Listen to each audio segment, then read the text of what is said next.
গীতায় শ্রীধর স্বামীর সুবোধিনী টিকায় আমরা ষষ্ঠ অধ্যায় ধ্যান যোগ এই অধ্যায়টিতে আমরা এর আগে 32 নম্বর শ্লোক পর্যন্ত পড়েছি। আজকে 33 নম্বর শ্লোক থেকে আমরা শুরু করব। এখানে এর আগে ধ্যান যোগের প্রক্রিয়া, তার ফল, সাধন ইত্যাদি বিস্তার করে বলেছেন। এরপরে সেই প্রসঙ্গে অর্জুন কিছু তার সংশয় প্রশ্ন সেগুলি করবেন, সেটা দিয়ে আমরা ষষ্ঠ অধ্যায় 33 নম্বর শ্লোক থেকে আজকে শুরু করছি। প্রথমে গীতা ধ্যানের মঙ্গলাচরণ শ্লোকটি আমরা পড়ে নিই। ও वसुदेव सुतं देवं कंसचाणूरमर्दनं देवकी परमानन्दं कृष्णं वन्दे जगद्गुरुम्। মূল শ্লোকে চলে আসি আমরা। 33 নম্বর শ্লোক, ষষ্ঠ অধ্যায় ध्यान योग। मन की चंचलता के कारण अर्जुन का समत्व योग की स्थिरता को और मन के निग्रह को अत्यंत कठिन मानना। अर्जुन বলবেন এই যে ধ্যানের প্রক্রিয়া এবং তার মধ্যে সিদ্ধি লাভের যে কথা বলেছেন 32 নম্বর শ্লোক পর্যন্ত, সেই বিষয়ে মন যেহেতু অত্যন্ত চঞ্চল, সেই জন্য অর্জুন এই বিষয়ে সংশয় প্রকাশ করছেন যে এমন যে সমস্ত দিয়ে যোগ হয়ে মনকে স্থির হবে এবং মন নিগ্রহ সংযত করবে অত্যন্ত কঠিন, সেটা অর্জুন বলবেন। अर्जुन उवाच योऽयं योगत्वया प्रोक्तः साम्येन मधुसूदन एतस्याहं न पश्यामि चञ्चलत्वात् स्थितिम्। यः अयं योगः त्वया प्रोक्तः साम्येन मधुसूदन एतस्य अहं न पश्यामि चञ्चलत्वात् स्थितिं स्थितम्।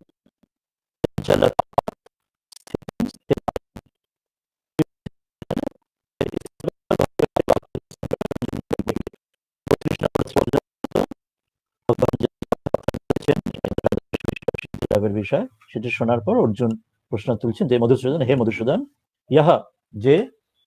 অয়ম এই যে যেটা, এটির বিষয় কোনটি বিষয় না, যোগ যে যোগের কথা এতক্ষণ এর আগে অবধি তুমি বলেছ, ত্বয়া তোমার দ্বারা যেটি বলা হয়েছে কি না, সাম্যে না যে সমভাবে এই যে যোগের কথা তুমি বলেছ, সমত্ব লাভের কথা, প্রত্যহ তোমার দ্বারা বলা হয়েছে এর আগের পর্যন্ত 32 নম্বর শ্লোক পর্যন্ত, সে বিষয়ে চঞ্চলত্বাৎ চঞ্চল হওয়ার কারণ কি, চঞ্চল না মন অত্যন্ত চঞ্চল হওয়ার কারণে, অহম আমি, এতস্য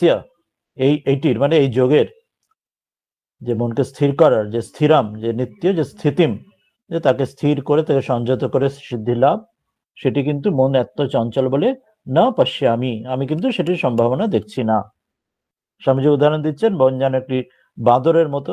এবার বাঁদর তো এমনিতে চঞ্চল, এবার তাকে বিছে কামড়েছে, সে আরো বেশি চঞ্চল, তারপর সেখানে বিছের জ্বালায়, তারপরে সে যেন তাকে মদ খাওয়ানো হয়েছে, তখন আরো বেশি তার মাতলামি আরো চাঞ্চল্য বেড়ে গেছে, এবং তারপর তার মধ্যে যেন একটা ভূত ঢুকেছে, ভূতে ভর করেছে, সে তখন একদম সে তীব্র তার নিজস্ব চঞ্চলতার সঙ্গে তাকে মদ খাওয়া, বিছে কামড়ানো, তার মধ্যে ভূত আবিষ্ট হওয়া থেকে সে তো তাহলে চঞ্চলা, তার পাগলামির আর কোনো শেষ নেই, থাকবে না। তো মন জানে এইরকম। তো সেই জন্যই বলছেন অর্জুন যে মনের যে এত চঞ্চলের কারণে তুমি যেটা বলছো যে মন স্থির করে এমন ধ্যান করে যে সিদ্ধি লাভের কথা, আমার তো এটা প্র্যাকটিক্যাল মনে হচ্ছে না, সম্ভব বলে তো মনে হচ্ছে না, এটা অত্যন্ত অসম্ভব বলে মনে হচ্ছে। শুনতে ভালো, কিন্তু করতে জানা মনে হচ্ছে সম্ভব না, আদৌ নয়। তো এই বিষয়ে এবারে শ্রীধর স্বামীর টিকা আমরা দেখবো, তিনি বিস্তার করে কি জানাবেন এখানে।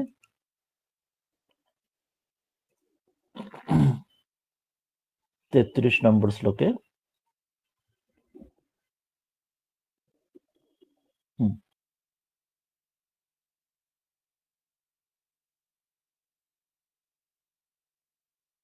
লক্ষণ, লক্ষণ মানে কিসের লক্ষণ, এর আগের শ্লোক অব্দি 32 নম্বর শ্লোক পর্যন্ত যেসব যোগের যে লক্ষণ, এই ধ্যানের বিষয় যে আমরা যে ষষ্ঠ ধ্যান যোগের ঈশ্বর প্রাপ্তির সাধনার যা কিছু লক্ষণ, যা কিছু তিনি উপায় ইত্যাদি সিদ্ধির লাভ যে যোগী তার যে লক্ষণ বিস্তার করে যা বলেছেন শ্রীকৃষ্ণ 32 নম্বর পর্যন্ত, সেই উক্ত লক্ষণস্য যোগস্য, সেই যে যোগ যার যে লক্ষণের দ্বারা তুমি আগে দেখিয়েছ বলেছো বিস্তার করে, সেটি অসম্ভবম, সেটি কিন্তু অত্যন্ত অসম্ভব। আমার মনে হচ্ছে, অর্জুন বলছেন, আমার মনে হয় ওটা কিন্তু আদৌ সম্ভব নয়। মানবান হয়, এটি মনে করে, এটি ভেবে, এটি বিচার করে অর্জুন বলছেন, অর্জুন উবাচ যে যোয়ম যোগস্ত্বয়া প্रोक्तः সাম্যেন মধুসূদন এতস্য অহম ন পশ্যামি চঞ্চলত্বাৎ স্থিতিম স্থিরাম। বলছেন যে কি না, সাম্যেন মনসঃ, যে এই সমতার দ্বারা মনের যে একদম স্থিতি, সমস্যা, ব্যালেন্স, যেখানে মনের মধ্যে আর কোনো, ঠাকুর যেটি বলছেন শ্রীরামকৃষ্ণ, যে যোগ কোনটি না, আগেকার দিনে যে সে নিক্তিতে দাঁড়ি পাল্লে যে ওজন করা হতো, সেই দাঁড়ি পাল্লে যখন একদিকে বাটখারা অন্যদিকে জিনিসটি রাখা হলো, তখন দাঁড়ি পাল্লের মধ্যে দুটি কাঁটা থাকে, ওপরের কাঁটা নিচের কাঁটা। তো সেটি যখন দুটো সমান সমান হবে, একদম ওপর আর নিচের কাঁটা একই লাইনে পারপেন্ডিকুলার সিঙ্গেল লাইনে থাকে, ওপরের কাঁটার সঙ্গে নিচের কাঁটার যে এক হয়ে থাকা, একই লাইন সিঙ্গেল লাইনে থাকা, সেটি হচ্ছে যোগ। সেটাই বলছে, এই যে সাম্য, যে ব্যালেন্স, যেখানে এই বাটখারা একদিকে আর অন্যদিকে যে বস্তু রইলো সেটা একদম সমান সমান, আর সেটা হরাইজন্টাল একদম থাকবে, কোনো দিকে টিল্ট হবে না, কোনো দিকে বেঁকে যাবে না। তো সেই রকম বলছে মনের যে আমার সাম্য, ব্যালেন্স, তো এইভাবে থাকা। যেমন ঠাকুর বলছেন যে সেই সার্কাসের বিবিকে বলছেন যে সে ঘোড়ার ওপর চড়ে, সে ঘোড়া ঘুরছে, সে এক পায়ে ঘোড়ার উপর দাঁড়িয়ে আছেন, বলছেন যে কত সে সাধনা করেছে, কত প্রচেষ্টা সে চেষ্টা করেছে, তবে সে এমন ঘোড়া বনবন করে ঘুরছে, সে এক পায়ে ঘোড়ার উপর দাঁড়িয়ে খেলা দেখাচ্ছে, তবে এটা সম্ভব হয়েছে। তো এই যে সাম্য, এই যে ব্যালেন্স, মন যে ওইরকম সার্কাসের বিবির এক পায়ে ঘোড়ার উপর দাঁড়ানো, ঘোড়া ঘুরছে সার্কাস স্ট্রিং এ, সেই রকম বলছেন এই মনের যে সাম্য এখানে সাধনার ক্ষেত্রে, সেটি লয় বিক্ষেপ শূন্যতায়া, যে একদম তাতে কোনো লয় হবে না বা বিক্ষেপ হবে না, এইরকম যে একদম সাম্য, মনের যে ব্যালেন্স, মন একদম যেমন একদম কোনো স্থির থাকবে, কোনো রকম ভাবে সেটি সমস্যা হবে না। কেবল, এবং লয় বিক্ষেপ না হয়, কেবল একমাত্র কি না, আত্মকার অবস্থা নেই না, যে একদম আত্মকার, সেখানে শুধু আত্মা বা পরমাত্মা বা ইষ্ট বা ঈশ্বর, একদম সেই চিন্তার সঙ্গে এই ওপরের কাঁটা নিচের কাঁটা, সেই মন একদম সেই শুধুমাত্র ঈশ্বরে বা আত্মাতে নিবিষ্ট হওয়া, আত্মাকারে একমাত্র সেটি ছাড়া অন্য কোনো বিষয় চিন্তা নেই, এমন যে অবস্থা নেন, এরম যে অবস্থাটার দ্বারা ওই অয়ম যোগ, যে যোগের কথা তুমি এমন যে বললে, যে মন এমন ভাবে পুরো একদম নিবিষ্ট হয়ে ঈশ্বরের মধ্যে নিবিষ্ট, আত্মাতে নিবিষ্ট হয়ে থাকবে, অন্য কোথাও মন দৌড়বে না। এই যে মনে যে সমতা, ত্বয়া প্রোক্তঃ, এই যোগের যে বিষয় যে তোমার দ্বারা বলা হলো, বলেছো এতক্ষণ ধরে, তো এতস্য যোগস্য, এই যে যোগের কথা, সেটি কিন্তু স্থিরাম, যেটি স্থির হওয়া, অর্থাৎ কিরম না, দীর্ঘকালম স্থিতিম, অর্থাৎ দীর্ঘকাল ধরে, সেটা এক মুহূর্তের জন্য হওয়াই তো বড় কঠিন, আবার সেটা যে দীর্ঘকাল স্থির হয়ে তবে সেটি সেখান থেকে সমাধি হয়ে ঈশ্বর লাভ, ঈশ্বর দর্শন বা আত্মলাভ, জ্ঞান লাভ হবে, সেটা তো না পাচ্ছি আমি, আমার তো মনে হচ্ছে সেটা তো দীর্ঘকাল একটুখানি হয় না, তো দীর্ঘকাল হয়ে সেই স্থিতি হওয়া, তো মনে হচ্ছে ওটা অসম্ভব। কেন অসম্ভব না, সেটা কারণটা বলছেন না, না মনসহ চঞ্চলত্বাৎ, যেহেতু মন অত্যন্ত চঞ্চল, সেই স্বামীজির সেই বাঁদরের মতো, বাঁদর এমনি চঞ্চল, তার উপরে তার সেই বিছে কামড়ানো, মদ খাওয়ানো এবং ভূতে পাওয়ার মতো, তো এটা অসম্ভব বলে আমার মনে হচ্ছে। তো এটা অর্জুন সেটি এখানে প্রশ্ন করে তাকে সংশয় প্রকাশ করছেন। এবার এই বিষয়ে তারপর লয় এবং বিক্ষেপ কি, সেটি পরের শ্লোকে তার বিস্তার করে শ্রীধর আসবেন। এখানে কোনটি লয় কোনটি বিক্ষেপ খুব সংক্ষেপে বললে, যে যে বেদান্তের যে সাধন আছে, সেখানে যে বেদান্ত সার নামে একটি পুস্তকও আছে সাধারণত, সেখানে পাওয়া যায়, অন্য জায়গাতেও আছে, যে লয় লয় হচ্ছে যখন আমরা সাধনা বা ধ্যান বা জপ করতে গিয়ে সে সময় মনটি ঘুমের মধ্যে, নিদ্রার জন্য মধ্যে আবেশে চলে যায়, নিজের খেয়ালই করতে পারিনি, মনটা যখন আমি ঝিমিয়ে পড়েছি, ড্রাউজি হয়েছে, ঘুমিয়ে পড়েছি, মনটা একদম যখন পুরো তমতে ডুবে গেছে, এটা হচ্ছে লয় হচ্ছে তখন, অর্থাৎ ঈশ্বর চিন্তা বা ধ্যানের যে বস্তু, যাকে ইষ্টকে চিন্তা করা, তো সেটি না হয়ে মন একদম ঝিমিয়ে ঘুমিয়ে পড়ার জন্য। যেমন অনেক সময় হয় সে পড়াশোনা পরীক্ষা বা পড়াশোনা বই পড়তে হতে ঝিমিয়ে পড়লো, জানলোই না, খেয়ালই নেই, পরে লাইট জ্বলছে, পরে খেয়াল হলো ঘুম ভেঙে যে আমি তখন ঘুমোচ্ছিলাম এতক্ষণ। তো জব ধ্যানের ক্ষেত্রে অনেক সময় সেই লয় সেটি আসতে পারে, যে মন একদম পুরো তমতে ডুবে যাওয়ার মতো, তা সেইটা হচ্ছে লয় একভাবে। আর একটা বিক্ষেপ হচ্ছে যে অন্য চিন্তা সেখানে এসে যাওয়া,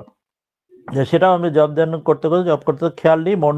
অন্য কিছু ভাবছে, তো সেখান থেকে অন্য কিছু, আমার সংসারে কাজকর্ম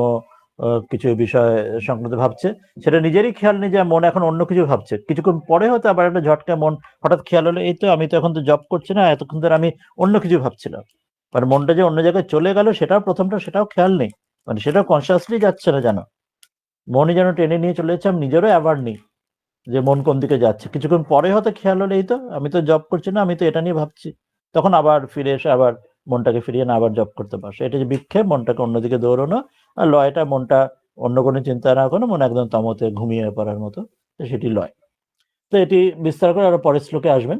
34 নম্বরে অর্জুন আরেকটা শ্লোকে তিনি বলবেন তার বিষয়টি, এতৎ স্ফুটয়তি, অর্থাৎ এটি বিস্তার করে বলছেন। আগের যে শ্লোকে যে তিনি সংশয়টি যে মন যে চঞ্চল, সেটি পরের শ্লোকে আরো বিস্তার করে বলছেন। সেটি পরের শ্লোকটা আমরা আসছি, যেটি 34 নম্বর শ্লোক। এই চঞ্চলের মনে চঞ্চলের বিষয়টি বলছেন, চঞ্চলং হি মনঃ কৃষ্ণ প্রমাথি বলবদৃঢ়ম তস্যাহং নিগ্রহং মন্যে বায়রেব সুদুষ্করম। বলছেন যে চঞ্চলম হি মনঃ কৃষ্ণ প্রমাথি বলবৎ দৃঢ়ম তস্য অহম নিগ্রহম মন্যে বায়ঃ ইব সুদুষ্করম। কি অর্থ বলছেন? হি কারণ, যেহেতু কৃষ্ণ, হে শ্রীকৃষ্ণ, হে কৃষ্ণ, যে মনঃ যে আমার মন, সেটা চঞ্চলম, এটা অত্যন্ত, যেটা আগের শ্লোকে বলেছিলেন যে অত্যন্ত চঞ্চল। আর সেবার আরো সেখানে আরো বিস্তার করে বলছেন কিরকম, আর কি মনটি না প্রমাথি, যে প্রমথন স্বভাব বলা, অর্থাৎ যেটা যেমন আমাদের এই ইংলিশ ভাষাতে বলে বুলিং করা বলে, জানো, অর্থাৎ স্কুল কলেজে যেমন যে একটু কমজোর আছে শারীরিকভাবে বা মানসিকভাবে যে কোনো স্টুডেন্ট, তাকে অন্য তার যে বন্ধু বান্ধবরা, যে পিয়ার প্রেশারও যেমন বলা হয়, যে অন্য বন্ধু বান্ধবরা তাকে যে একটু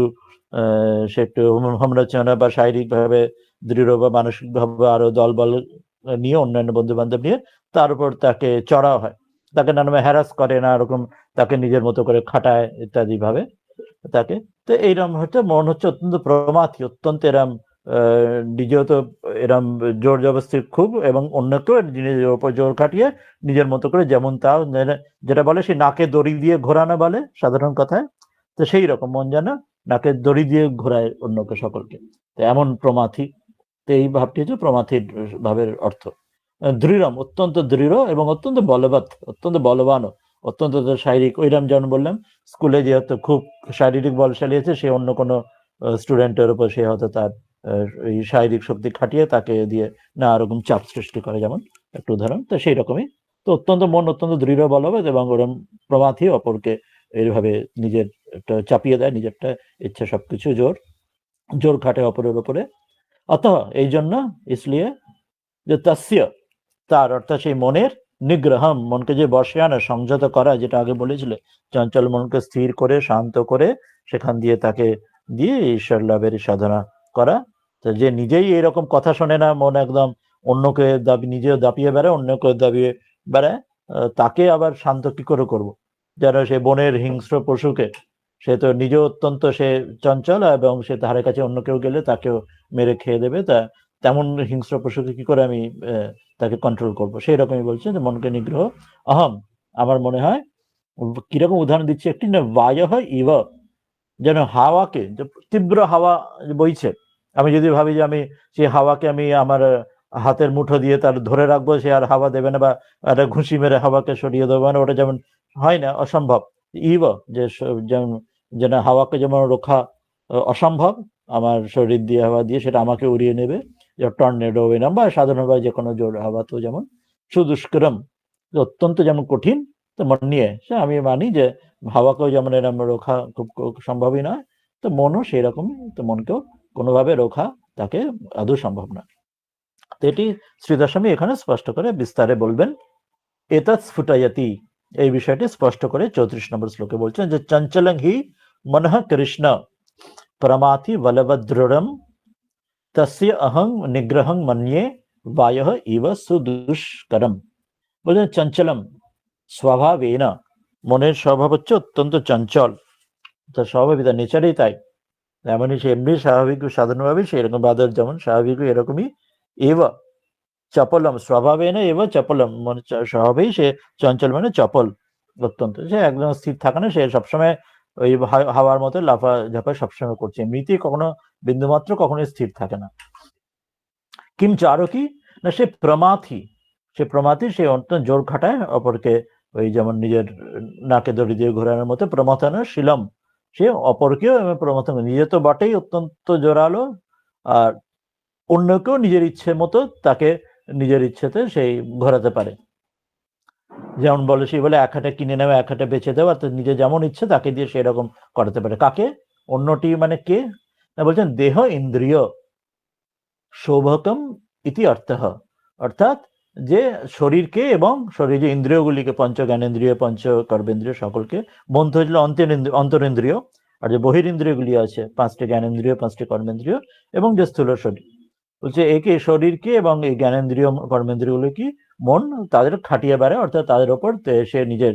ছড়ি ঘোরায়, নিজের ইচ্ছা সে খাটায়। দেহ আর ইন্দ্রিয়গুলি মন যেমন করে সেই রকমই সে চলে, তাদেরও কোনো স্বাধীনতা যেন থাকে না, মন পুরো তাদের চালিয়ে বেড়ায়, মনের এত শক্তি, আর নিজেও তো চঞ্চল সবসময় থাকে, অর্থাৎ আরো মনের এই জোর দেখাচ্ছেন যে অন্যকেও শান্ত থাকতে দেয় না। কিংচ আরো কি না, বলবৎ অত্যন্ত বলবান, সে নিজেরও শক্তি অত্যন্ত ভীষণ শক্তি, এবং শক্তি থাকার ফলে সে অন্যরা যারা শান্ত বন্য শক্তি কম যারা, তাদের উপর সে আরো নিজের শক্তি খাটায়, তাদের ফলে নিজের ইচ্ছে মতো চালিত করে। এবং বলছেন বিচারেন অপি যেতুম অশক্যম, ঠিক আছে, শারীরিক শক্তির দ্বারা পারলে না, বিচার করে বুদ্ধির দ্বারা চিন্তা করে যে এটা করা উচিত নয়, এটা ভালো নয়, এটা করলে ক্ষতি হবে, এসব যে সব চিন্তা করে, যে বুঝে শুনে যে এইভাবে যে বিচার করে দেখবে যে এই ধরনের কর্তব্য করা উচিত নয়, তো সেইভাবেও হয় না। আমরা বিচারে সব বুঝি এরম করা উচিত নয়, এরম করা উচিত, কিন্তু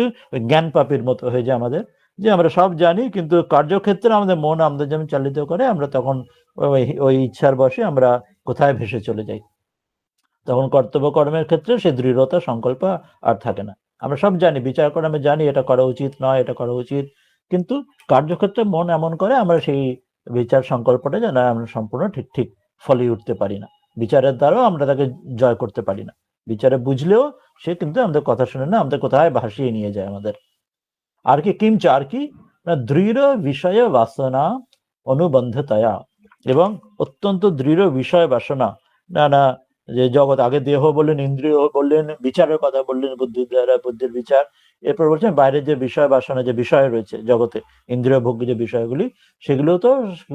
সে মনটা এমন সেখানের মধ্যে তার তীব্রভাবে সেখানে জড়িয়ে আষ্টেপৃষ্ঠে জালে যেন জড়িয়ে রয়েছে, তো সেই দিকেই একদম সম্পূর্ণভাবে ও এখানে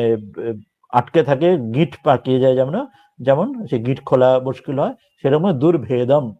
সেটা এমন ভাবে দৃঢ় সেই বিষয় বাসনের জালগুলো, তো সেখানে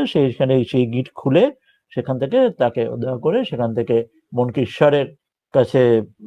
চিন্তা করা সেখানে হয়ে ওঠে না, মনটা সম্পূর্ণ বিষয় বাসনের মধ্যে একদম পুরো রেঙে বা ওখানে ডুবে থাকে। তো সেটাও কোনোভাবেই কোনো দিক দিয়ে যেন কোনো উপায় পাচ্ছে না, যে বুদ্ধি দিয়ে করব, দেহ ইন্দ্রিয়কে দাবিয়ে দিচ্ছে, বিষয়গুলো কি নিয়ে মেতে থাকছে, আর মন নিজে চঞ্চল, কোনোভাবেই আমি তো হাল পাচ্ছি না, হালে পানি পাচ্ছি না, যেমন বলে, যে কোনোভাবেই যে বুঝতে পারছি যে মনকে কি করে শান্ত স্থির করব, তুমি যেটা বলছো কিরকম উদাহরণ দিচ্ছেন অসাধারণ, যে অত যথা আকাশে, যেরকম আকাশে, যে অত যেরকম যথা আকাশে, যথা আকাশের মধ্যে দধুয় মানস্য বায়ু, আকাশে যে বায়ু, বায়ু কিরকম না, যেটা বায়ু মানে প্রবাহ হচ্ছে, যেমন হালকা বায়ু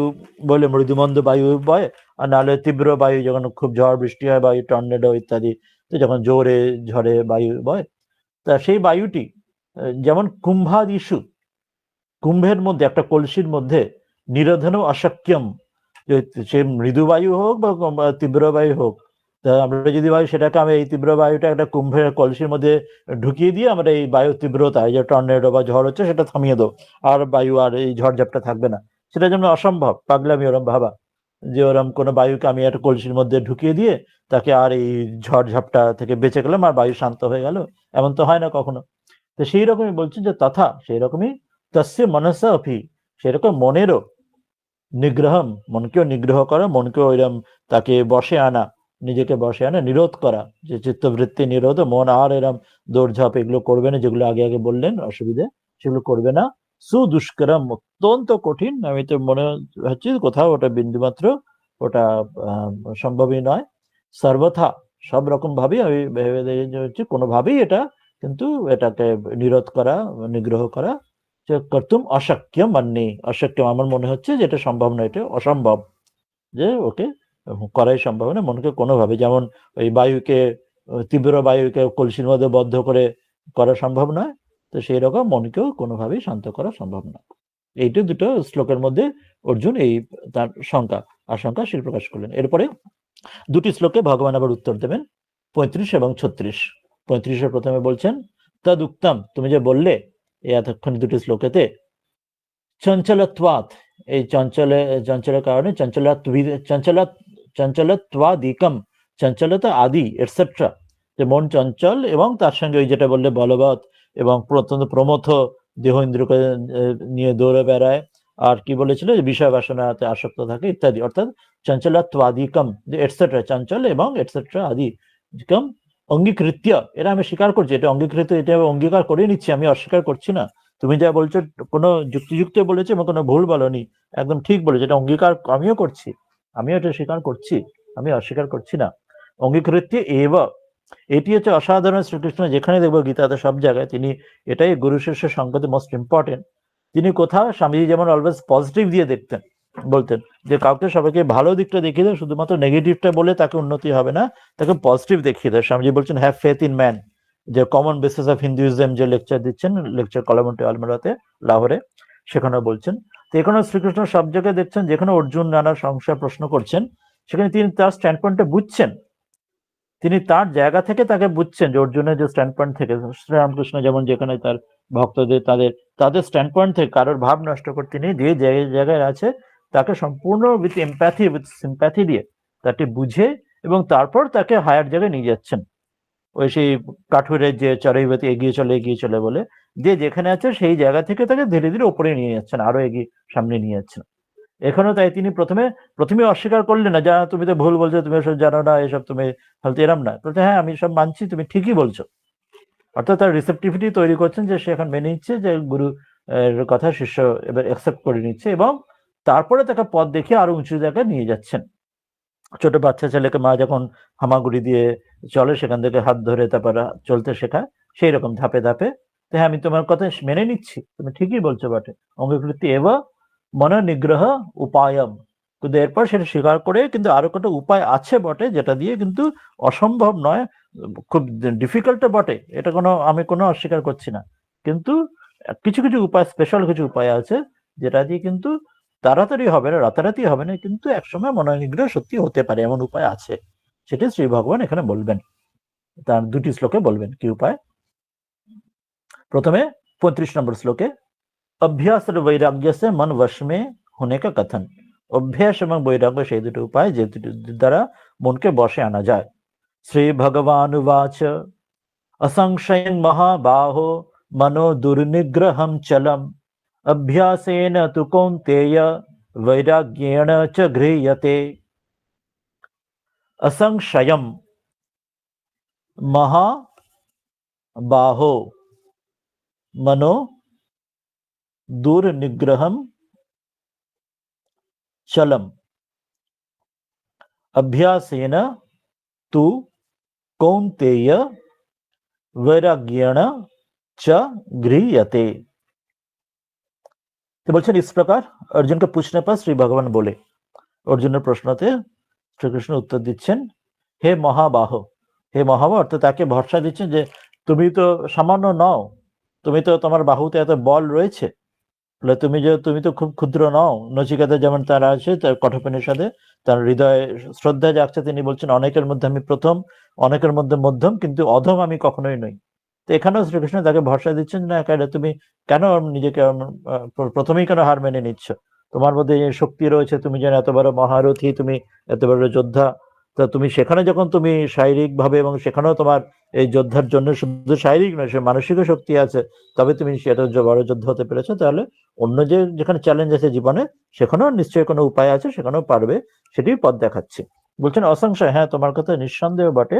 যে কোনো রকম সংশয় বা সন্দেহ নেই, যে মনকে যে চলম, যে চঞ্চল তো বটেই, সেটা নিয়ে কোনো রকম সন্দেহের জায়গায় নেই, এবং সে দুর্নিগ্রহম, অত্যন্ত কঠিন বটেই তাকে নিগ্রহ করা, সংযত করা সত্যিই বটে, ওটা ভারী কঠিন কাজ। কিন্তু কিন্তু একটা ব্যাপার আছে, কি না, হে কুন্তিপুত্র অর্জুন, অভ্যাসের দ্বারা চ বৈরাগ্য এবং বৈরাগ্যের দ্বারা গৃহীয়তে, এই দুটোর দ্বারা কিন্তু গৃহীয়তে অর্থাৎ সম্ভব হয়, কি সম্ভব না, মনকে সংযত করে বসে আনা সম্ভব হয়। অভ্যাসের একটা ফুটনোট একটা রয়েছে, এটা বলছেন গীতার অধ্যায় 12 নম্বরের শ্লোকে 9 में टिप्पणी में इसका विस्तार देखना चाहिए। 12 অধ্যায় তো পরে আমরা আসবো, তখন বিস্তারে দেখবো, এখন আমরা 6 এটা দিয়ে দেখি। তা বলছেন যে তাহলে এই হচ্ছে ব্যাপার, যে কঠিন বটে কিন্তু অভ্যাস এবং বৈরাগ্যের দ্বারা তা কিন্তু বশে আনা সম্ভব। সেটি অভ্যাস বৈরাগ্য কি, সেটি এবার বিস্তার করে বলবেন শ্রীধর স্বামী টিকায়। তো বললেন যে তদুক্তম চঞ্চলত্বাদিকম, যে তুমি যে বললে মঞ্চনের চঞ্চলতা ইত্যাদি, অঙ্গীকৃত্য এবার আমি অঙ্গীকার করছি, স্বীকার করছি যে মনোনিগ্রহ উপায়ম, কিন্তু তারপরে মনোনিগ্রহ উপায় তোমাকে দেখাচ্ছি, বলছি। শ্রী ভগবান উবাচ असंशयं महाबाहो मनोदुर्निग्रहं चलम अभ्यासेन तो कौन्तेय वैराग्येण च गृह्यते। বলছেন যে চঞ্চলত্বাদীনা, যে চঞ্চল, যে মনের যে চঞ্চলতা ইত্যাদি, যে এটসেট্রা, যেগুলো আগে যে শ্লোকে আমরা যে বিস্তারে বলেছে, প্রমাথি বলবৎ বিচারক, কথা শোনে না, বিষয় বাসন ইত্যাদি, যে মনের এত যে সমস্যা আছে, চঞ্চলত্বাদীনা মনঃ, মনের নিরোধুম, ওকে নিরোধ করা, অশক্যম ইতি ইয়দ বদসি, তুমি যে বলেছো যে এইসব নানা কারণে চঞ্চল বলে আরো নানা ইত্যাদি কারণের জন্য মনকে নিরোধ করা, সংযত করা যে অসম্ভব, তুমি যে বলেছো, এতন নিঃসংশয়ম এব, এটি নিঃসংশ বলে, ঠিকই বটে, তুমি ভুল কিছু বলনি, তুমি একদম ঠিকই বলেছো যে মন এমনই বটে, বড় কঠিন, এ তো প্রায় অসম্ভবই বলা যায়। তারপরে বলছেন যে হ্যাঁ, তাকে রিসেপটিভ করে বলছেন হ্যাঁ একদম ঠিক বলছে, কিন্তু তথাপি, তাহলে একটা ব্যাপার আছে, কি আছে, তথাপি তাহলেও কিন্তু বিষয়া অচিন্তন পূর্বকম अभ्यासेन परमात्माकार प्रत्यया वृत्त्या विषय वैतृष्ण्येन वैतृष्येण च गृह्यते निगृह्यते। বলছেন যে তথাপি, তাহলেও কি না, বিষয় অচিন্তন পূর্বকম, বলছেন বিষয়কে চিন্তা না করে, বিষয়কে চিন্তা না করে, প্রথম তাহলে আগেরটা বলেছিলেন যে মন বিষয়ের মধ্যে ডুবে থাকে, আগের শ্লোকে অর্জুন বলেছিলেন, তো এখানে বলছেন কি উপায় কিছু আছে না, একটা বিষয়কে চিন্তা না করে, অচিন্তন পূর্বকম অভ্যাসেন, এবং অভ্যাসের দ্বারা, কি না, পরমাত্মাকার প্রত্যয়া, অর্থাৎ পরমাত্মাকার, বিষয়কে চিন্তা না করে অভ্যাসের দ্বারা পরমাত্মাকার, অর্থাৎ যে ইষ্ট বা পরমাত্মা, যে ঈশ্বরের কথা, সেই প্রত্যয় বৃত্তির দ্বারা, অর্থাৎ মনের মধ্যে সেই বৃত্তি, অর্থাৎ যেটা ইষ্ট মন্ত্র জপ যেমন বা ধ্যান জপ হচ্ছে, তখন বিষয়কে চিন্তা না করে মনের মধ্যে সেই ইষ্টের বা পরমাত্মার ঈশ্বরের সেটি চিন্তা পায়, বিষয় চিন্তার জায়গায় সেটা সাবস্টিটিউট দিয়ে, সেটাকে এটা দিয়ে সাবস্টিটিউট করে দেওয়া, বিষয়টা বারবার না ভেবে সেখানে পরমাত্মার ইষ্ট সেটি বারবার ভেবে, তাকে দিয়ে সেই বৃত্তিটা মনের মধ্যে বারবার জপ করার মতো সেখানে বারবার ঘুরিয়ে সেটাকে নিয়ে আসা, সেটাই বলছেন পরমাত্মা কার প্রত্যয়, যে পরমাত্মাকার অর্থাৎ ঈশ্বর বা ইষ্ট, তার যে প্রত্যয়, অর্থাৎ তার যে প্রত্যয়ের বৃত্তি, তার সম্বন্ধে যে বারবার চিন্তার দ্বারা, বৃত্তিয়া, সেই বৃত্তির দ্বারা, বিষয় বৈতৃষণেন, বিষয় বিতৃষ্ণা আনতে হবে, সেটা বিষয়ের প্রতি বিতৃষ্ণা এনে চ গৃহ্যতে নিগৃহ্যতে, অর্থাৎ এখানে বললেন যেখানে বিষয় চিন্তা যেখানে আসছে, সেখানে বিষয়ের প্রতি বিতৃষ্ণা আনতে হবে, এনে তার জায়গায় ওটা সাবস্টিটিউট কি দিয়ে করতে হবে না, পরমাত্মা চিন্তার দ্বারা, বিষয় বৃত্তির বদলে পরমাত্মা বৃত্তি, বিষয় বৃত্তি বা ইষ্টের বৃত্তির দ্বারা সেটি বারবার অভ্যেস করে যেতে হবে, একবার না পারিলে করো শতবার, এমন করতে করতে করতে চ গৃহ্যতে, সেইভাবে কিন্তু গৃহ্যতে বা নিগৃহ্যতে অর্থাৎ বসে আনা সম্ভব, এটি একটি বললেন। এরপর বলছেন অভ্যাসেন, অভ্যাসের দ্বারা, লয় প্রতিবন্ধাত বৈরাগ্যেন চ, বলছেন অভ্যাসের দ্বারা মনের যে লয়, মনকে লয়, প্রতিবন্ধাত, যে মন যে লয় হয়ে যায়, আমরা লয়ের অর্থ আগে বলেছি, মন সেই যে নিদ্রায় অভিভূত হয়ে যাওয়ার মতো হওয়া, তো সেই অভ্যাসের দ্বারা যখনই সেটা আসবে সেখান থেকে অভ্যাসের দ্বারা সেটাকে আবার সেটা মনটাকে আবার যেমন মাথা হেলে পড়া ঢুলে পড়ার মতো সেখান থেকে আবার সোজা করার মতো উদাহরণ জাস্ট যেন বলা হচ্ছে। তো অর্থাৎ মনকে যে নিদ্রার অভিভূত হওয়ার যেখানে থাকছে সে অভ্যাসের দ্বারা সেটা বারবার সেই জায়গা থেকে ফিরিয়ে আনা, ফিরিয়ে এনে এমন আগেকার দিন এমনও শোনা যেত যে লোকে যখন এমন দেখো যে পুরনো বহু কোনো চিত্র বা এতেও বহু আগে যে পড়াশোনা করছেন তা সেই সময় পড়াশোনার সময় কিছু এরকম বহু পুরনো চিত্র প্রাচীন কালের পড়াশোনার উদাহরণ দেখা যায় যেন যে আগেকার দিনে যেমন ব্রাহ্মণ তাদের যে শিখা রয়েছে শিখা সূত্র রয়েছেন তা তারা এই তাতে যে সামনে যে পড়াশোনার যে বই রয়েছে তার সামনে ওই প্রদীপের আলো বা পরবর্তীকালে যদি আলো গ্যাস লাইট ইত্যাদি থাকে তো তাতে পড়তে পড়তে যদি ঘুমিয়ে না পড়েন বা অনেক সময় পড়তে পড়তে রাতে রাতে রাত জেগে পড়াশোনা করছেন পরীক্ষার পড়ার মতো তাই সে যে ঢুলে পড়ছেন যদি না হয় যাতে তো ওই নিজের যে শিখাটি অর্থাৎ যেটা টিকি বলা হয় যেটা বাংলায় তো শিখাটি যেন পেছনে একটি ওই দড়ি বা কিছু বা ওই চেয়ার বা কোথা দিয়ে বেঁধে ওখানে দিচ্ছেন ফলে কি হচ্ছে যদি পড়তে পড়তে যদি ঘুমিয়ে পড়ে যেই মাথার সামনের দিকে হেলে যাবে ঢুলে যাবে তো পেছনে যে শিখা বা টিকে যেটা বাঁধা আছে পেছনে চেয়ারে বা সামনে পেছন করে বেঁধে নিজেই বেঁধে রেখেছেন তো সেটা টান পড়ে সঙ্গে সঙ্গে ঘুম ছেড়ে যাবে, ঘুম ছেড়ে সে আবার পড়তে সেটাতে পড়াশোনার ক্ষেত্রে একটা উদাহরণ। এটা প্রত্যক্ষ এমনও হতো, এমন পুরোনো আমি কোনো চিত্র দেখেছি এদের সেটা আঁকা চিত্র হোক বা অর্থাৎ সেটি কখনো কখনো এটা একটা উদাহরণ স্বরূপ যদিও মজার মতো মনে হয় কিন্তু একটা জাস্ট উদাহরণ স্বরূপ পড়াশোনার ক্ষেত্র। তো এখানে তো সেটা বলছেন যে অভ্যাসটা কি সেক্ষেত্রে নাই জব ধ্যানের ক্ষেত্রে বলছে যখন মন লয় এরম হয় এবং নিদ্রার মতো ভাব আসবে অভ্যাসের দ্বারা সেটি প্রতিবন্ধ সেটাকে সেখান থেকে নিদ্রা এমন বলা হয় যে জব ধ্যান যদি বসে বসে তোমার ঘুম পেয়ে যাচ্ছে তাহলে উঠে বরং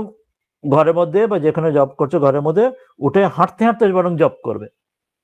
যাতে বিছানায় বা তুমি আসনে বসেই জব করতে করতে মাথা ঢুলে যাচ্ছে ঘুমিয়ে পড়ছে যখন তাহলে জব যেহেতু মন্ত্র জপ ছাড়া চলবে না তুমি ঘুম পাচ্ছে বলে উঠে পড়বে উঠে মধ্যে ঘরের মধ্যে পায়াচারি করতে করতে জব করবে তাহলে অন্তত ঘুমটা কাটবে। এটাই হচ্ছে অভ্যাস বলছে লয় তোমাকে করতে দেওয়া চলবে না, মনকে লয়গ্রস্ত যে ঢুলতে দেওয়া চলবে না। তো এটাও বলা হয় যে না বসে তখন পায়াচারি করে জব করো এই সময়টা ওইটুকু যখন ঘুম পাচ্ছে। তো এটি অভ্যাস বলছেন লয়া প্রতিবন্ধা, লয় যেটা আছে তাকে এইভাবে প্রতিবন্ধ এইভাবে তাকে বাধিত করবে। আর কি না বৈরাগ্যেন চ বিক্ষেপ প্রতিবন্ধাত। আর বিক্ষেপ কিসে হয় না আগে যেটা বলা হলো যে বিষয় বাসনাতে বিক্ষেপ হয়, লয়টা বলেছিলাম যে ঘুম ইত্যাদি পেয়ে যাবে আর বিক্ষেপ হচ্ছে আমরা ওই জব করতে করতে অন্য কিছু চিন্তা করছি নিজেরই খেয়াল নেই আমি অন্য কিছু বিষয় চিন্তা করছি হয়তো কিছুক্ষণ পরে হয়তো খেয়াল হলো আমি তো জব না করে অন্য কিছু একটা ভাবছি ইমিডিয়েট সেটা খেয়ালও থাকে না যে আমি অন্য কিছু ভাবছি মন এমন নিয়ে চলে যায় কিছুক্ষণ পরে হয়তো খেয়াল হলো মন ফিরে এলো যে আমি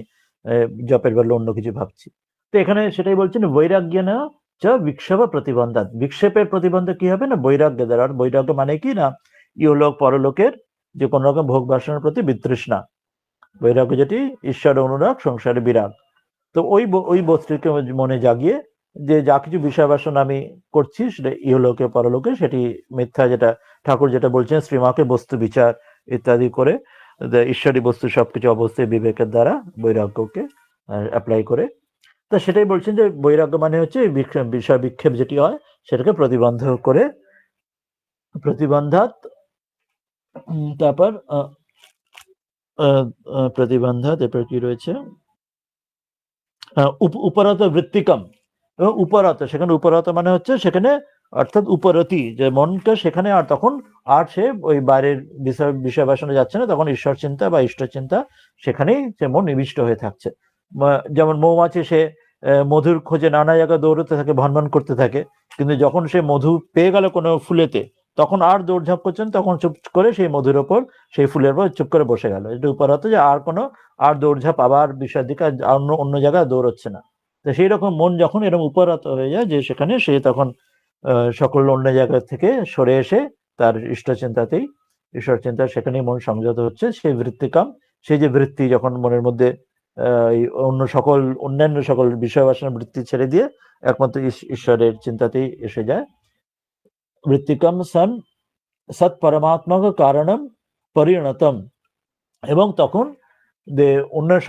সব চিন্তা ছেড়ে দিয়ে তখন শুধুমাত্র পরমাত্মা কার ঈশ্বর চিন্তা পরমাত্মা চিন্তা ইষ্ট চিন্তাতে মন বিষয় বাসনা ত্যাগ করে সেই চিন্তাতে মন একমাত্র নিবিষ্ট হয়ে যায়। পরমাত্মা কারণম কারে পরিণতম তিষ্ঠতি ইতি অর্থঃ, মন তখন সেই পরমাত্মা কারে সেখানেই পরিণত হয়ে যায়, সেখানেই সম্পূর্ণভাবে মন ওই চিন্তাতেই তখন থাকে, তখন ইষ্ট চিন্তাতেই নিবিষ্ট হয়ে থাকে, তখন আর বিষয়ের চিন্তাতে যায় না। ইতি অর্থঃ বলছেন এইভাবেই হয়, কিন্তু রাতারাতি হবে না, অভ্যাস বারবার বারবার চেষ্টা করে যেতে হবে মনকে লয় হওয়া থেকে, আর বৈরাগ্যের দ্বারা মনকে বিষয় থেকে বারবার ফিরিয়ে আনতে হবে তোমার এর দিকে, পরমাত্মার দিকে, ইষ্টের দিকে, তবে হবে, কিন্তু রাতারাতি নয়, অভ্যাসে বৈরাগ্য দ্বারা করতে করতে করতে করতে হবে। তো এটা উদাহরণ দিচ্ছেন যে এটা হ্যাঁ শাস্ত্রে যেমন আছে, তদুক্তম যোগ শাস্ত্রে, যোগ শাস্ত্রে এমন বলা রয়েছে, কি না বলছেন এই শ্লোকটি, মনস বৃত্তি শূন্যস্য ব্রহ্মাকারতায় স্থিতিঃ या সম্প্রজ্ঞাতনামাসৌ সমাধি অভিধায়তে। বলছেন যে মনস বৃত্তি শূন্যস্য, মন যেমন বৃত্তি যে শূন্য যখন হচ্ছে এমন যে মনের, তো ব্রহ্মকারতায় স্থিতি, তখন মন যখন অন্য সব বৃত্তি অর্থাৎ সংসারে বিষয় বাসনার যে বৃত্তি না থেকে তখন ব্রহ্মাকার বা পরমাত্মা ইষ্টের সেই ব্রহ্মাকার বৃত্তি, একমাত্র সেই ব্রহ্মচিন্তন আত্মচিন্তন রূপ সেই স্থিতি তখন হয়। সেই অবস্থিতি তাকে কি বলা হয়? संप्रज्ञात नाम असौ, তাকে বলা হয় সম্প্রজ্ঞাত নাম असौ সমাধি অভিধায়তে, তাকে সম্প্রজ্ঞাত সমাধি তাকে বলা হয় এই যে স্থিতিটিকে। সম্প্রজ্ঞাত সমাধি, অসম্প্রজ্ঞাত সমাধি, এরকম অনেক ভাগ আছে যে পতঞ্জলি যোগশাস্ত্রে বিস্তার করে দেওয়া আছে এগুলি। তো এখানে বলছেন যে সেটি উদাহরণ দিচ্ছেন, যখন ওই ব্রহ্মকার বৃত্তি হয় তাকে এই সমাধি তখন তার আসে বা সেই তখন উপলব্ধি হয়, ফলে সেখান থেকে আসবে সমাধি, কিন্তু এই রাতারাতি নিয়ে অভ্যাস বৈরাগ্যের দ্বারা করতে করতে করতে দীর্ঘ সময় সেটি আসবে। এরপর আরো একটি শ্লোকে এই বিষয়টি তিনি বলে তিনি অন্ত করবেন, এতবাং স্ত্রিয়ঃ নিশ্চয় ইতি আহ, বলে এতবাং তু ইহ, এই বিষয় যে বিষয়টি তিনি বলছিলেন, নিশ্চয় ইতি আহ, এই বিষয় যে নিশ্চয় নিশ্চিত এটা হবে, আমি যেটা বলছি ও যে অভ্যাস এবং বৈরাগ্য সেইটার দ্বারা যে মন সংযত হতেই পারে নিশ্চিতভাবে, ভেরিলি, কোন রকম ডাউট নেই, সেটি তিনি ওকে বলছেন না, তোমার কোনো সংশয়ের কারণ নেই, বাস্তবিক হয় এই অভ্যাস বৈরাগ্য দ্বারা, সেটি বলছেন এই শ্লোকটিতে 36 নম্বর শ্লোকে।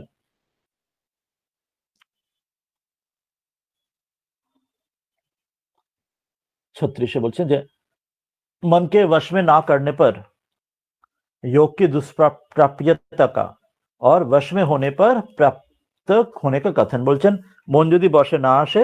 তাহলে হ্যাঁ যোগ দুষ্প্রাপ্য, তাহলে মন যোগ এই সম্ভবই নয়, সাধনা সিদ্ধি সম্ভব নয়, কিন্তু মন যখন বশে আসবে তখন কিন্তু সেটি বাস্তবিক সম্ভব। সেটা তোমার কথাটা ঠিক যে মন বশে না হলে সেটা যোগ সম্ভব নয়, কিন্তু আমি যেটা বললাম সেটাও ঠিকই, যেটা মন যদি বশে আসে এবং অভ্যাস বৈরাগ্যের দ্বারা করতে করতে তাহলে কিন্তু সিদ্ধি সম্ভব, ফলে দুটো দিকই ঠিক। তো সেটি তিনি বলছেন 36 নম্বর শ্লোকে, असंयतात्मना योग दुष्प्राप इति मे मतिः वश्यात्मना तु यतता शक्यवाप्तुमुपायतः। বলছেন যে असंयतात्मना योगः दुष्प्राप इति मे मतिः वश्यात्मना तु यतता शक्यः अवाप्तुम उपायतः। क्योंकि কেন না বলছেন যে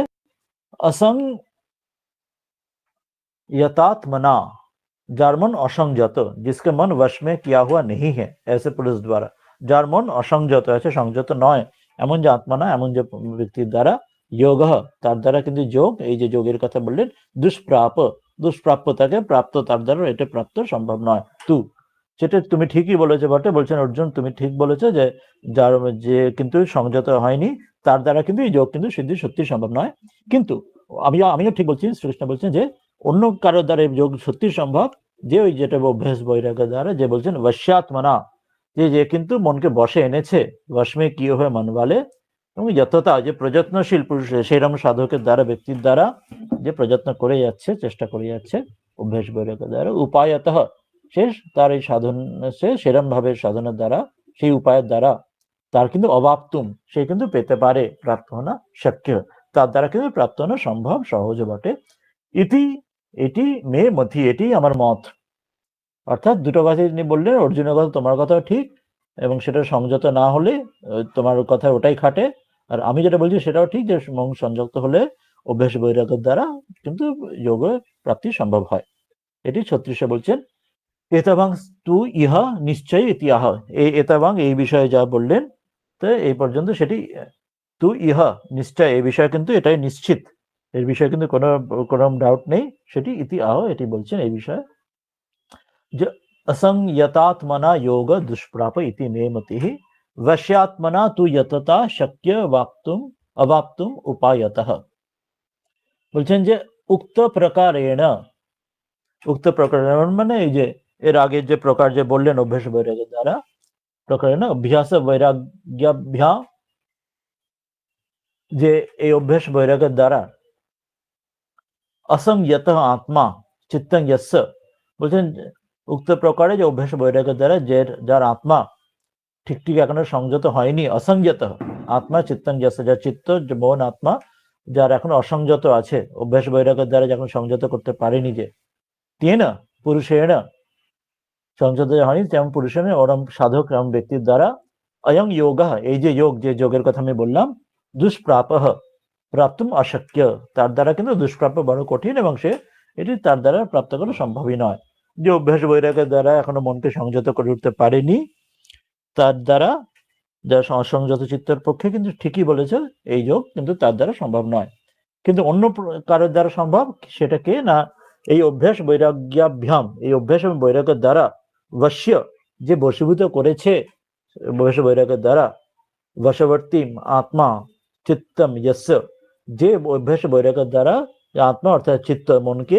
বশে এনেছে, আনতে পেরেছে, তেন পুরুষেণ, সেই পুরুষের দ্বারা, সেই সাধক, সেই ব্যক্তির দ্বারা পুনশ্চ পুনশ্চ অনেন এব উপায়েন, তার দ্বারা পুনঃ আবার, সে তার দ্বারা অনেন এব উপায়ন, এই উপায়ের দ্বারা, ভেরিলি এর দ্বারাই, এই উপায়ের দ্বারাই প্রয়ত্নম কুর্বতা, প্রয়ত্ন করলে, প্রয়ত্ন এরকম চেষ্টা করলে যোগ প্রাপ্তুম শক্য, কিন্তু সে যদি, যার মন অভ্যাস এবং বৈরাগ্য দ্বারা মনকে বসে এনেছে, সে কিন্তু এই উপায়ের দ্বারাই, এই পুনঃ এই যে উপায়ের কথা আমি বললাম অভ্যাস বৈরাগ্যের মাধ্যমে যে মনকে সংযত করতে পারলে, সে কিন্তু এটার দ্বারাই কিন্তু সে শেষ পর্যন্ত সে কিন্তু যোগকে প্রাপ্ত করতে পারে। চেষ্টা করতে করতে একবার না পেলে শতবার করে সে কিন্তু পারে, এটি বলছেন। দিয়ে তিনি এই দুটি বিষয় তিনি অর্জুনের কথায় উত্তর দিয়ে শেষ করলেন। এরপরে আবার অর্জুন আরো অন্য প্রশ্ন করবেন, যে এই বিষয়টা স্থির হলেন যে অভ্যাস বৈরাগ্যের দ্বারা সত্যি সম্ভব, কিন্তু এরপরে আরো প্রশ্ন তার অর্জুনের জাগবে, ঠিক আছে সম্ভব জাগলেন, কিন্তু এতে রাতারাতি হবে না বলেছেন, দীর্ঘ সময় লাগবে, করতে করতে ফেলিয়ার হবে, ট্রায়াল এরারের মতো করে করতে করতে, ভুল হতে হতে হতে, মন সংযত না হতে হতে, অভ্যাস ফেলিয়ার হতে হতে বৈরাগ্য চলে, এরকম করতে করতে এক সময় হবে কোনো। কিন্তু সাপোজ সে সাধনা শুরু করলো কোনো মানুষ, কিন্তু করতে করতে তার শরীর চলে গেল, শরীর যাওয়ার আগে তার সিদ্ধি লাভ হলো না, অভ্যাস বৈরাগ্য চেষ্টা করে যাচ্ছে, কিন্তু মন সংযত চেষ্টা করছে, কিন্তু সম্পূর্ণ ফাইনালি সংযত হলো না, কিন্তু সে কিছুটা চেষ্টা করছিল, কিন্তু সিদ্ধি লাভ হলো না, শরীর চলে গেল, তাহলে তার কি হবে, কি দশা হবে? সে তো সংসারের দিকেও সে গেল না, অর্থাৎ সকাম কামনা করে সে সংসারের সুখ ভোগের দিকেও গেল না, আর সে ওই কোনো পরলোকের যে স্বর্গ আদি যে পুণ্য কামিয়ে সেখান দিয়ে পরলোকের জন্য সুখ ভোগের দিকেও গেল না, ইহলোক পরলোকের সুখ কিছু পেল না, আর এদিকে তার যে এই যোগের দ্বারা যে মোক্ষ, যে তার ঈশ্বর লাভ, সেটাও হলো না, কারণ সিদ্ধি লাভের আগেই তার শরীর চলে গেল, তাই এটাও হলো না, ওটাও হলো না, ইতর নষ্ট ততর ভ্রষ্ট, না ঘাটকা যেমন বলা হয়, সেই রকম তার যে অবস্থা হবে, তাহলে কি হবে তার? তা সেটা নিয়ে অর্জুনের তখন প্রশ্ন জাগবে, ঠিক আছে তোমার কথা মানলাম যে অভ্যাস বৈরাগ্যের দ্বারা সেটা সম্ভব, কিন্তু কারো সেটা চেষ্টা করতে করতে অভ্যাস বৈরাগ্যের এখন রেজাল্ট এলো না, তার আগে সে মরে গেল, সে তখন তার কি হবে? না এটা কিছু হলো, জীবনে কিছু ভালো সুখ টুক কিছু না পেলো, না পরের জীবনে তার মুক্তি মুখ্য কিছু তখন হলো, মাঝামাঝি জায়গায় আটকে গেল, যে ত্রিশঙ্কুর মতো, তাহলে তার কি অবস্থা হবে? সেই যেমন একটা মেঘ যেমন ছিন্ন ভিন্ন হয়ে যায় অনেক সময়, ছোট্ট মেঘ, সে বৃষ্টিও হলো না, আর আর অন্য মেঘের সঙ্গে জুড়ে গিয়ে আরো বড় মেঘও হতে পারলো না, সেই অর্থাৎ সেই মেঘটা যেন কোনো তার জীবনটা যেন বৃথা হয়ে গেল একটা মেঘ। তো সেই রকম উদাহরণ দিয়ে বলবেন, তা তার কি দশা হয়, তো সেটাই তুমি একমাত্র আমার সংশয় ছিন্ন করতে পারো, অর্জুন প্রশ্ন করবেন এরপরে 3টি শ্লোকে। তারপরে ভগবান সেটি তাকে বলবেন অসাধারণ, যে না জানবে যে কেউ যেই এই কল্যাণের এই পথে আসে সে কিন্তু তার কারো দুর্গতি হতেই পারে না। এই জীবনে যেটুকু হবে সেটা যেন ওই ব্যাংক ব্যালেন্স থাকার মতো যেন থাকে, যেন অ্যাকাউন্টসে হয়, ক্যারিড ফরওয়ার্ড ব্রড ফরওয়ার্ড হয়। এই জীবনে যেটুকু যা হলো যদি ফললাভ নাও হয় সেটা ক্যারিড ফরওয়ার্ড হয়ে পরজন্মে সেখানে ব্রড ফরওয়ার্ড হয়ে সে সেই রকম জন্ম অনুযায়ী সে আবার সেইখান থেকে শুরু করবে। এই জীবনে যতটা করলো, যেমন একটা ক্লাস থেকে অন্য ক্লাসে ওটা, এই জীবনে এই ক্লাসে যেটুকু পড়াশোনা করলো পরের ক্লাসে সেই বুদ্ধি সেই জ্ঞান নিয়ে আরো পরের ক্লাসে আরো পরে এগোবে। তো এরকম তিনি বলবেন এরপরে। তো এরপরের শ্লোকগুলো সেটা আসবে। আজকে সময় হয়ে গেছে বলে আজকে ওই শ্লোকগুলো যাবো না, আজকে 36 এখানেই থামবো। যদি আপনাদের কারো কোনো প্রশ্ন বা আলোচনা, ফিডব্যাক, কমেন্ট কিছু থাকে এই আর একটু অল্প সময় 10 মিনিটে সেটা আমরা শুনে নিতে পারি, না হলে আজকে এখানে শেষ করব। কেউ যদি কিছু জিজ্ঞাসা থাকে বা বলতে চান বাংলা, ইংরেজি, ইংলিশ তো চাইলে বলতে পারেন। আজকে যে কটি শ্লোক পড়লাম 4টে শ্লোকের উপরে। বললেন মহারাজ যে ঘুম পেয়ে যায় বা বিক্ষিপ্ত চিত্ত হয়ে যায়, একটা জব করতে করতে মনটা অন্য জায়গায় হয়তো অন্য কিছু ভাবতে শুরু করে দিল, এটা তো প্রায় হয় আমার। তো তখন ওই মানে ঘুমটা হয়তো ঠিক মতন হয়নি রাত্রে, তখন আরো বেশি করে হয়। তো তখন কি মানে নিজের খারাপ লাগে যে আজকে জব ঠিক মতন হলো না, কিন্তু সেটা কি মানে করার কোনো মানে ওইটাকে যেমন একজন আমার মনে নেই কোন মহারাজ বলেছেন যে মানুষ, ও হ্যাঁ ভূতেশানন্দজি মহারাজ বলেছেন যে যদি ভগবানের ওপর সত্যি ঠিক ঠিক ভালোবাসা থাকে তাহলে কখনো ঘুম পাবে না। তো সেইটা তো না আমার মানে ঘুম হয় বা হ্যাঁ, সেই জন্যই ওইটি বলা হলো যে অত্যন্ত উচ্চ তো অধিকারী ক্ষেত্রে সেগুলি সম্ভব হয়। তো সেই জন্যই বলা হলো এই যোগের যেগুলি ধ্যানের যেগুলি নানা অবস্টাকল যে বেদান্ত সারে আছে বিস্তার করে লয় বিক্ষেপ, আরো দুটি আছে কষায় এবং রসাস্বাদন। সেই দুটি অনেক উঁচু। রসাস্বাদন তো সেখানে আরো একটু অন্য আনন্দে আর উচ্চ আনন্দে সে মনটা সেখানেই আটকে থাকা, সেখান থেকে সে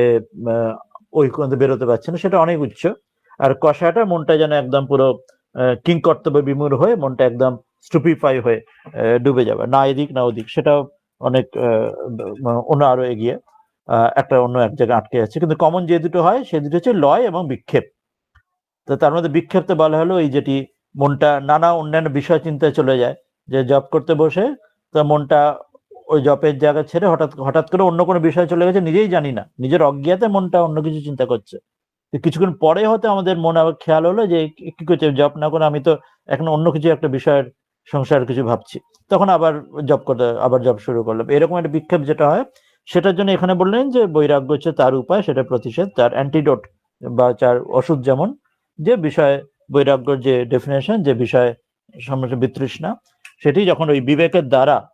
বিবেক থেকে বৈরাগ্য আসবে, বিবেকটা হচ্ছে তার বিচার, আর বৈরাগ্য সেটা হচ্ছে বিবেক ইন অ্যাপ্লিকেশন। বিবেকে যখন বুঝছেন যে ঈশ্বরী বস্তু আর সব অবস্তু, ঠাকুর শ্রীমক বস্তু বিচার যখন বলছেন, উদাহরণ দিচ্ছেন, তা সেটি হচ্ছে সেই বিবেক থেকে যখন বৈরাগ্য এলে তখন সেটি বিক্ষেপটা দূর হয় বৈরাগ্যের দ্বারা। সেটা ওরকম রাতারাতি হবে না, কারণ আমাদের এত বিষয় বাসনা সংস্কার পড়ে আছে এই জন্মেরই এবং আগে কত জন্মের, তো সেটাও রাতারাতি হয় না, বারবার বারবার আসে, বারবার বারবার চেষ্টা করতে হয়। উদাহরণ যেমন একটা সেই কালির দোয়াত যদি পরিষ্কার করতে হয় খালি, তো প্রথম যখন জল দিয়ে তারপর মধ্যে বার করব, তো প্রথমে পরিষ্কার জল দিলাম, তো সেই কালির দোয়াতের ভেতরে নীল জলটাই, রঙিন জলটাই বেরোবে। অনেকক্ষণ পর পরিষ্কার করতে করতে করতে জলের রংটা ফিকে হবে, তারপর অনেক শেষে তখন পরিষ্কার যে জলটা ঢালছি সেই পরিষ্কার জলটাই বেরোবে। কিন্তু প্রথম দিকে যত সাদা জল ঢালবে রঙিন দোয়াতের রঙিন জলটাই বেরোতে থাকবে। সেজন্য প্রথম প্রথম বিক্ষেপ অনেক থাকবে, কিন্তু সময়ের সঙ্গে সঙ্গে এটা আসবে, যত বৈরাগ্য তীব্রতা জাগবে আমাদের ঈশ্বর কৃপায়, গুরু কৃপায়, আমাদের সংস্কার প্রারব্ধ অনুযায়ী। আর লয়টা হচ্ছে ওই যেটা বলা হলো, লয়টা হচ্ছে কেন, যা ওই নিদ্রা বা ইত্যাদি মনের যে তামগুণ, সেটা আমাদের এই চিন্তা আমরা যেটা, যেহেতু ওটার প্রতি আমাদের আকর্ষণ নেই, আমাদের বিষয়ের আকর্ষণ আছে, আমরা অন্য কিছু করতে গেলে ঘুম পাই না, হয়তো ভালো একটা সিনেমা দেখছি, ভালো যার যেটা পছন্দ আর কি, যে ভালো গল্প বই পড়ছে বা যা ক্রিকেট বা ইত্যাদি ভালো, যে যেটি তার যা প্রত্যেক মানুষের যার যেটি পছন্দ যা হয় সেটি করলে কিন্তু তার ঘুম পায় না, সেটা কিন্তু সেটা ক্লান্তিও আসে না, সেটা কিন্তু সে রাত জেগো বা অনেকক্ষণ করে সেটা সেই বিষয়টা একদম অন্বিষ্ট হয়ে থাকতে পারে, যার যেটি খুব পছন্দের বিষয়। কিন্তু জব ধ্যান যেহেতু এটাই আমাদের আনফ্যামিলিয়ার, এটা আমাদের, তো এটা জোর করে জানে সে ওষুধ নিয়ে, ওষুধ গেলানোর মতো প্রথম দিকে ওই কাজটা করতে গেলেই এবং ঘুম পায়, অন্য কিছু পছন্দের কাজ করতে গেলে কিন্তু ঘুমটা পাচ্ছে না। তো তখন লয় আসে বলে সেটাকে দূর করার জন্য ওই জন্যই বলা হচ্ছে যে এখানে যে বললেন অভ্যাস, যে বারবার সেটা পারবে, বারবার সেটাকে কাটাতে হবে। যখন ঘুম ঘুম পেলে যে আবার হলো যে আমি ঘুমিয়ে পড়ছি বা ড্রাউজি আসছে, সেটাকে আবার কাটিয়ে সেটাকে আবার জপে মন নিবিষ্ট করতে হবে। সেটার একটা উপায় যেটা ওই জন্যই বলা হচ্ছে, যেমন এই ধরনের জপে আসনে বসেও যদি সাপোজ, এটাও এক্সট্রিম, এটাও ওই জন্য বলা হয় যে কখনো যদি আসনে বসেও সাপোজ কিছুতেই আর হচ্ছে না, যেমন পড়াশোনার ক্ষেত্রে অনেক সময় করতে হয়, আমরা যেটা উদাহরণ একটা দিলাম, সেই আয়কার আঁকা 100 বছর আগে অনেক ব্রাহ্মণ, তার এরকম ছবিও একটা আমি কোথাও দেখেওছিলাম, তিনি তার ওই শিখাতে ওই ওই সেটি কোথার সঙ্গে একটা কিছু অপারেশন কিছু বেঁধে রেখেছেন, তো এইভাবে পড়াশোনা করছেন রাত জেগে, যদি কখনো মাথা ঢুলে পড়ছে তাহলে শিখাতে যে টান পড়বে ঘুমটা কেটে যাবে, তা নিজেকে নিজের জন্য এরকম একটা শাস্তি ব্যবস্থা করে রেখেছেন। তো এই পড়াশোনা জব ধ্যানের ক্ষেত্রেও সেই রকমই যেন ঘুম ঢুলে পড়লে আবার বসে করতে হবে। কিন্তু বসেও যদি তখন না হতে পারে, তবে বসলে বারবার কিছুতেই হচ্ছে না,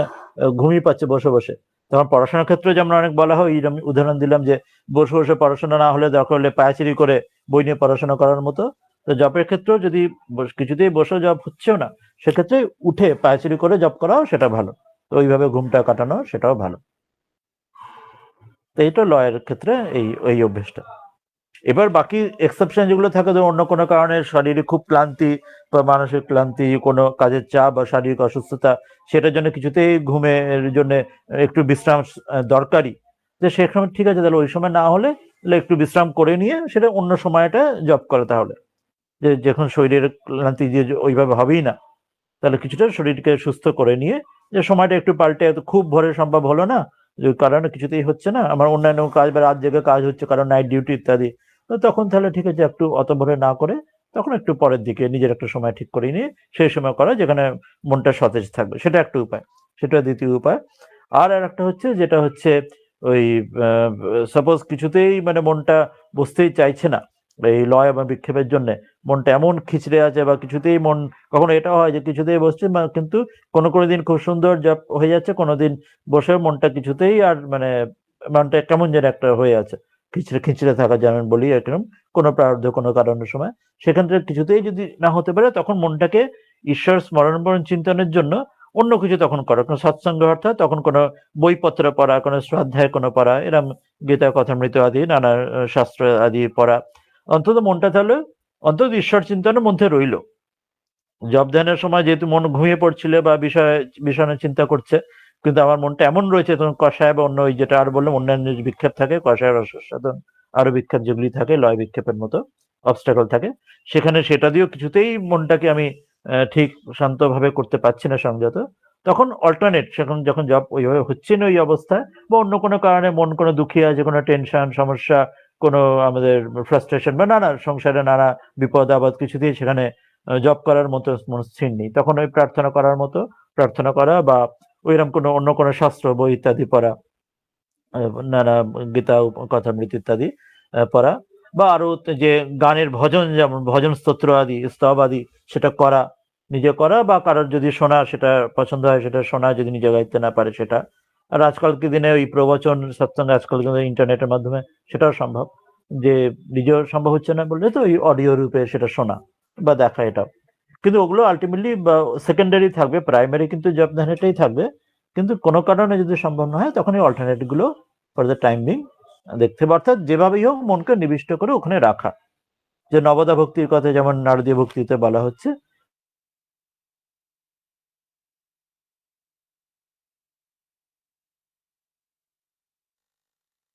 ঘুরিয়ে ফিরে, কিন্তু জব ধ্যানের মাধ্যমেই করতে পারলে ওটা বেস্ট, এগুলো অল্টারনেট। তো এই আর কিছু থাকবে, নাহলে আমরা শেষে আমরা গীতা ধ্যানের একটি শ্লোক পড়ে শেষ করব। কেউ আর কিছু বলতে চান বা কোনো কমেন্ট ফিডব্যাক কিছু এই বিষয়টা? তাহলে ঠিক না, যে আলোচনা হলো যেটি আপনার প্রশ্ন ছিল লয় বিক্ষেপ সম্বন্ধে। হ্যাঁ মহারাজ। হ্যাঁ হ্যাঁ। ঠিক, তাহলে আর কোনো কারোর প্রশ্ন যদি কিছু না থাকে আমরা কি এই শ্লোকটি পরে শেষ করি? আর কেউ কিছু যদি বলতে চান, নাহলে এটা দিয়ে শেষ করব। ঠিক আছে, তাহলে এটা দিয়ে শেষ করছি। ও মূকম করোতি বাচালম পঙ্গুম লঙ্ঘয়তে গিরিম यत्कृपातमहं वन्दे परमानन्दमाधवम्।